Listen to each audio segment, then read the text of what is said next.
আমি আমি কিন্তু রেমির ছোট আম্মা। রেমি যখন 4 বছর বয়স, রেমির হয়তো বলেছে 6 বছর, কিন্তু ওর তখন তত মনে নাই। যখন আমি প্লে ভর্তি করে তখন আমার বিয়ে হয়েছে। তো হচ্ছে যে বিয়েটা হয়তো আমার পরিবার বা ওর মা সবার সম্মতে বিয়েটা হয়েছিল। তো আমরা কিন্তু ভালোই ছিলাম।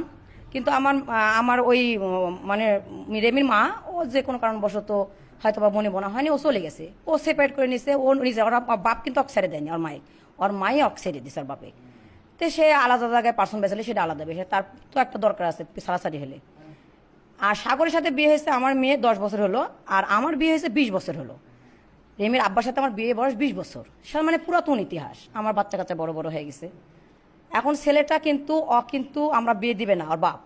ওই ছেলেটা কিন্তু ফুসলে ফাসলে আমার মেয়ে জীবনও প্রবণ দেখায়, 14 বছর বয়সের অবুঝ শিশু প্রবণ দেখায় আমার মেয়ে কিন্তু বিয়ে করছে। তখন ওর বাপের একই কথা, যে যে মেয়ে আমার কথা শুনলো না, আমাকে বুঝলো না, আমার দুঃখ, এত সুন্দর মেয়ে আমার আর বিয়ে করলো, ওরকম একটা যাইতে আমি আমার এই জামাই কোনো